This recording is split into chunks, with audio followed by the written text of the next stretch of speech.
Boa noite, meus amigos. Estamos começando o programa Eclésia.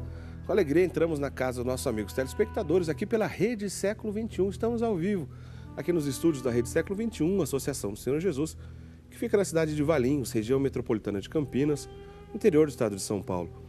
Mas para todo o Brasil, né? O Brasil inteiro acompanha nosso programa Eclésia, Rede Século XXI, uma alegria. A gente encontrar toda terça-feira,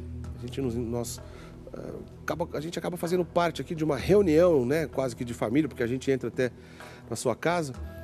O Padre Guido que está aqui ao meu lado e eu também, é uma alegria. Então a gente está toda terça-feira para a gente falar sobre assuntos relacionados à nossa fé católica. Estamos no mês de maio, mês de Nossa Senhora. E o tema hoje está relacionado com Nossa Senhora, que daqui a pouquinho eu vou explicar do que a gente vai falar, porque agora eu quero dar boa noite ao Padre Guido Montinelli. Boa noite, Padre Guido, bem-vindo mais uma vez. Boa noite, Eric. Boa noite, prezados amigos telespectadores, meu grande abraço. Estamos ainda em clima de comemorações para o Dia das Mães. Quero parabenizar a Dona Zilma Benedetti, Dona Henrica também da Almolin, que estão assistindo o programa, a Dona Sandra, a Patrícia também, lá do Rio Claro, com o nosso caríssimo amigo seu Sadi, o Cailão, a pequena Clara Maria e tantas outras pessoas. Meus irmãos, comemorar o Dia das Mães significa comemorar o Dia do Amor. E que o relacionamento afetivo seja mais uma prova de como é importante considerarmos os verdadeiros irmãos, unidos não somente pelo vínculo do sangue, mas também pelo vínculo da fé. Por isso é que estamos aqui ajudando tantas pessoas a conhecer a verdade, a doutrina cristã, e sobretudo porque acreditamos naquele antigo e sempre válido provérbio que reza assim, que o amor aumenta através do conhecimento. Quanto mais conhecemos, mais amamos. É verdade, Padre Guido. O senhor bem lembrou, né? A gente ainda está nesse clima de Dia das Mães. Eu aproveito para mandar um beijão para minha mãe, Dona Rosa, que eu acho que está nos assistindo. Espero que esteja nos assistindo. Pelo menos a minha mãe tem que assistir o programa, né, mãe? Bom, um beijão para minha mãe, então, Dona Rosa, que mora na cidade de Indaiatuba. E assim a gente manda um beijão para todas as mães que acompanham o programa Eclésia. Tem tudo a ver o assunto com mãe hoje, né? Já que a gente está falando do mês de maio, mês de Maria, a gente vai falar sobre um tema interessante sobre Nossa Senhora, né? Os documentos oficiais que na história da Igreja, que os papas escreveram, um documento específico chamado encíclica, muitas dessas encíclicas foram escritas sobre algum aspecto da vida de Nossa Senhora. As encíclicas marianas, as encíclicas que ensinaram alguma coisa sobre Nossa Senhora. O Padre Guido vai primeiro explicar o que é uma encíclica e vamos falar um pouco sobre algumas dessas encíclicas marianas. Você pode mandar para a gente o seu e-mail no eclesia@rs21.com.br, interagir aqui conosco, comentar alguma coisa aqui sobre a pauta, fazer uma pergunta, tirar sua dúvida. Eu até confundi aqui, eu ia falar encíclica, tá? eclesia@rs21.com.br é o nosso e-mail. Você pode ligar também para a gente no telefone 3871-9620, 19 é o código aqui da nossa região. Ou ainda você pode mandar para a gente também uma mensagem via WhatsApp, né? Que é uma boa ferramenta que agiliza a nossa comunicação. Tem um número aí, diretor, para a gente mandar nossa mensagem? Está aí, ó, 019 9967 5.600, é isso? 5.600, vamos lá, 19 9967 5.600. É o número do nosso WhatsApp para você mandar para a gente a sua mensagem também por essa ferramenta, que é uma maneira bacana da gente se comunicar. Vamos lá, Padre Guido, vamos falar então sobre as encíclicas marianas. Antes da gente entrar nos detalhes das encíclicas sobre Nossa Senhora, explica para a gente o que é uma encíclica e para que serve uma encíclica. Certo. O magistério da Igreja, com o Papa que ocupa o primeiro lugar, com todos os cardeais, os bispos do mundo inteiro, sempre fazem questão de esclarecer os pontos doutrinais da nossa fé. No decorrer de 2000 anos de história, foram inúmeros os documentos que o magistério da Igreja apresentou a todos os fiéis do mundo. E Maria ocupa um lugar de grande destaque nestes 2000 anos de história. Não se trata só de grandes verdades que a Igreja pronunciou a respeito de Maria, como também de outros títulos. Porque, meus irmãos, A missão de Nossa Senhora é aquela de acompanhar a humanidade.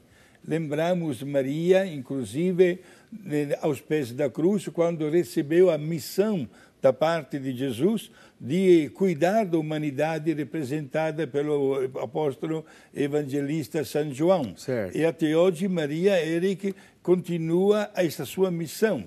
E ao mesmo tempo que o magistério da Igreja esclarece a doutrina, Maria não fica de lado. Ela acompanha este trabalho da Igreja e faz questão que todos conheçam as verdades divinas, como também todos os pontos do catecismo. Só para deixar bem claro, Padre Guido, quando o senhor diz magistério da Igreja, a gente pode entender sobre que são aqueles documentos oficiais que a Igreja publica, ensinando, orientando seus fiéis em algum ponto da doutrina católica. É isso que é o magistério da Igreja? Sim, exato. Magistério da Igreja significa exatamente, como diz esta palavra, magister, isto é, mestre, certo. São aqueles ensinamentos que nunca serão, digamos assim, colocados de lado, porque superam até o tempo. Aí nós consideramos, por exemplo, os dogmas de fé que a Igreja pronunciou, seja a respeito das verdades divinas, como também a respeito de Nossa Senhora, certo. E como também quando a Igreja, por exemplo, coloca sobre os altares um homem ou uma mulher como santos. São consideradas doutrinas verdadeiras, dogmas de fé que superam até o tempo. Ao mesmo tempo, a Igreja faz questão de acompanhar a humanidade no momento presente. Por exemplo, semana retrasada, o nosso grande Papa Francisco assinou um documento em língua latina, Misericordiae Vultus, o rosto da misericórdia, anunciando, neste momento específico, um novo ano especial jubilar da misericórdia. Isto é, o magistério acompanha a evolução dos tempos. Agora, se nós quiséssemos recolher, digamos assim, num volume, tudo o que aconteceu a respeito de Nossa Senhora, notamos que a voz da Igreja soa muito forte na história.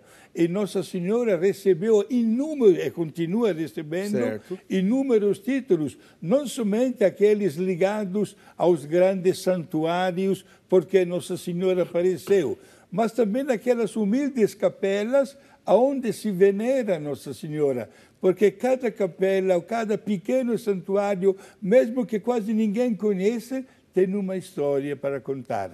Uma história da bondade de Maria, que intercede por nós e que nos acompanha no decorrer do nosso dia a dia. Então, o magistério da Igreja, o senhor bem explicou, já que do que se trata o magistério da Igreja, esses documentos oficiais que durante a história da Igreja são publicados, sempre com o aval do Papa da época, né, que é o líder supremo da hierarquia católica. Então, encíclica é um tipo, dentre tantos documentos, que é publicado, então, pelo Papa e que atinge o mundo inteiro. E hoje a gente quer falar sobre algumas dessas encíclicas que falam sobre a Nossa Senhora. É isso, Padre Guido? Perfeito. Ed é interessante notar como vários papas, especialmente nestes últimos 150 anos, caracterizaram o seu pontificado pelo amor para com Nossa Senhora e fizeram questão, inclusive, de escrever estas cartas endereçadas ao mundo inteiro para poder, não digo lançar uma devoção, mas fortalecer a devoção para com Nossa Senhora, que sempre foi escolhida como caminho para poder chegar ao encontro com Jesus. É importantíssimo, meus irmãos, definir a tarefa de Maria como medianeira e intermediária para poder chegar a Deus.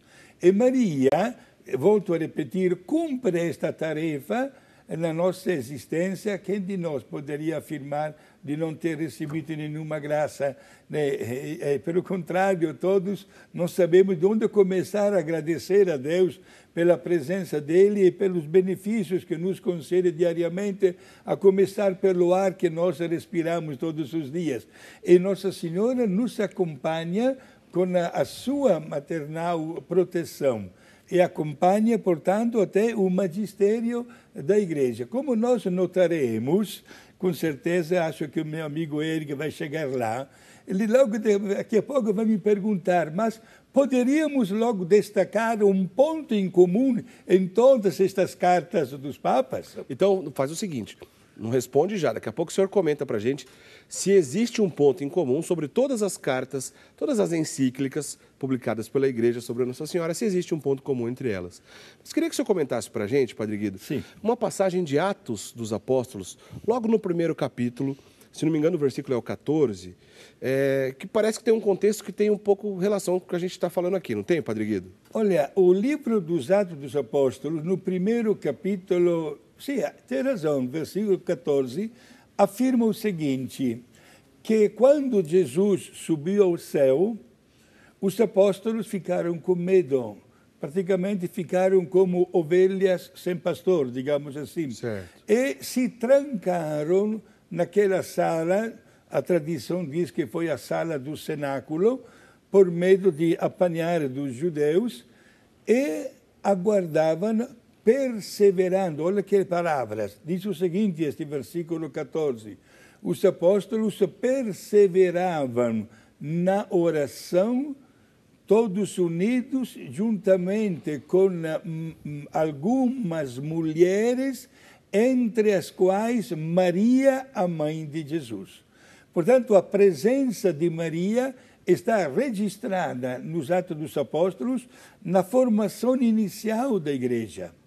E podemos dizer que Maria, sem usar fantasia, mas de verdade acompanhou todo o trabalho de evangelização, abençoando os apóstolos, vibrando de alegria com as notícias que chegavam quando se formavam novos grupos de pessoas que recebiam inclusive até o batismo, né, e se tornavam cristãos, mesmo sabendo que já no começo sopravam os ventos contrários e iniciavam também as primeiras perseguições contra a Igreja.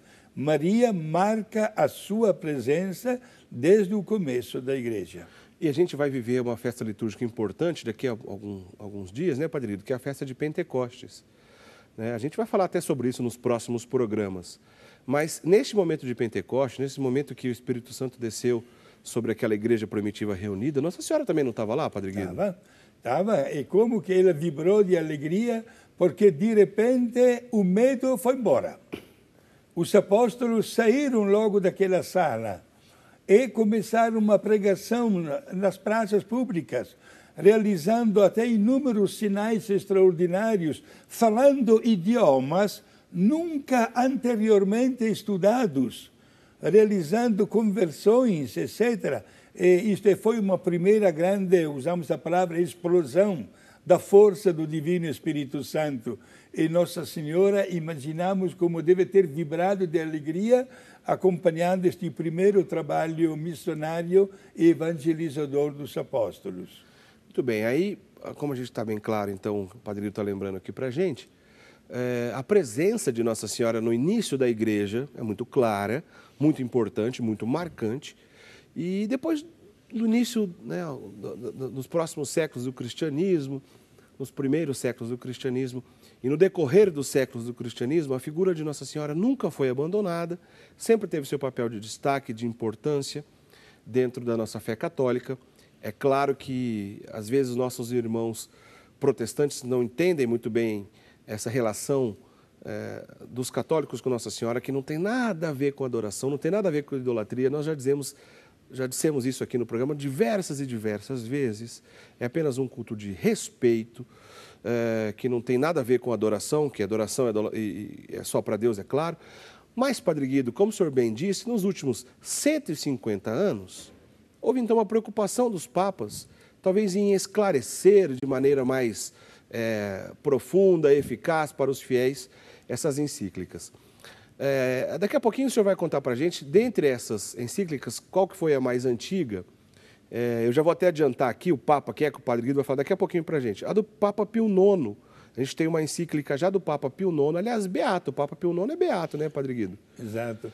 Papa Pio IX é beato, sim, e se tornou famoso na história porque ele declarou, em nome da Igreja, o terceiro dogma de fé a respeito de Maria. Foi ele que no ano 1854 ele proclamou o dogma da Imaculada Conceição de Nossa Senhora. Isto é, que Maria, por um privilégio especial, pelo fato que no corpo dela se formaria o corpo na natureza humana de Jesus, Maria foi preservada da mancha do pecado original. Portanto, Maria foi concebida sem o pecado original, veio ao mundo e nunca, e repito esta palavra, nunca Nossa Senhora pecou. Então, Padre Guido, para a gente já adiantar a nossa conversa aqui, o Papa Pio IX, no ano 1849, está aí a figura do Papa Pio IX, do Beato Pio IX. Em 1849, ele escreveu a encíclica, que está escrito aí na tela, Padre Guido, Ubi Primum. É assim que se pronuncia? Sim, Ubi Primum, sim. Então, essa encíclica que foi publicada em 1849, ou seja, 5 anos antes da proclamação desse dogma que o senhor acabou de explicar para a gente, já estava preparando para esse acontecimento, não estava, Padre Guido? Exatamente. O conteúdo desta primeira carta encíclica é um estudo preparatório para a definição do dogma da Imaculada Conceição. E este documento, esta encíclica, deu a oportunidade a muitos bispos especialistas, e digamos assim, em teologia, de se reunirem para estudar este ponto, que depois virou exatamente um ponto doutrinal e dogmático. Quando o senhor diz doutrinal e dogmático, significa que, já que foi proclamado um dogma, passa a ser verdade de fé, sim, e todos nós, católicos, precisamos, então, seguir aquela doutrina, Padre Guido, perfeito, é isso? Sim. O dogma de fé não se pode nunca mais discutir, né? É verdade, né, ou revelada ou anunciada. Alguém poderia perguntar, mas em força de que o Papa pode fazer uma coisa desta? Porque ele, como representante de Cristo aqui na Terra, tem todos os poderes. A palavra que Jesus usou naquela época, eu dar-te-ei as chaves do reino. Tudo que ligares será ligado, tudo que será desligado. Isto é, o Papa tem toda a autoridade de agir em nome de Cristo. Por isso, um dogma de fé é para sempre e não se pode nunca mais discutir ou dizer foi um erro, aconteceu, foi um episódio isolado. Não, absolutamente. Muito bem, Padre Guido. Bom, então, a gente vai para o primeiro intervalo. Depois, na sequência, na volta, então, nós vamos conversar sobre... o Padre Guido já até adiantou um pouquinho aqui, os títulos que Nossa Senhora recebe, por que ela recebe tantos títulos. Inclusive, alguns desses títulos estão relacionados a aparições de Nossa Senhora. Aliás, amanhã é o dia de Nossa Senhora de Fátima, vamos falar sobre isso, que é uma famosa aparição de Nossa Senhora lá na cidade de Fátima, em Portugal. O Padre Guido falou até agora sobre o dogma de fé em relação a Nossa Senhora. E as aparições? O que acontece nas aparições também são declarados como verdade de fé? Vamos entender como é que funciona isso. Você pode mandar para a gente, durante esse intervalo, a sua dúvida. Está aí no seu vídeo, o nosso e-mail, eclesia@rs21.com.br. Manda para a gente, então, se você quiser comentar sobre isso, sobre a Nossa Senhora, sobre as aparições de Nossa Senhora, documentos da igreja que a gente está conversando aqui hoje sobre a Nossa Senhora, e qualquer outra dúvida que você tenha sobre isso, manda aqui para a gente, ou então também por e-mail, no 3871-9620, 3871-9620, 19 é o código aqui da nossa região, manda para a gente a sua pergunta. A gente tem também, vamos repetir aí o nosso número do WhatsApp, diretor, a gente pode colocar aí 019, o nosso WhatsApp, 9967-55-600, está aí. O número do nosso WhatsApp, você pode mandar também mensagem para a gente via WhatsApp. Então, depois do intervalo, a gente continua falando sobre isso. Olha, o programa está bem interessante. Vamos falar sobre muitas outras encíclicas e apontar certinho qual foi o Papa que escreveu. Olha, se eu fosse você, eu não perderia o programa Eclésia de hoje, tá certo? A gente vai para o intervalo, a gente volta já já, não sai daí.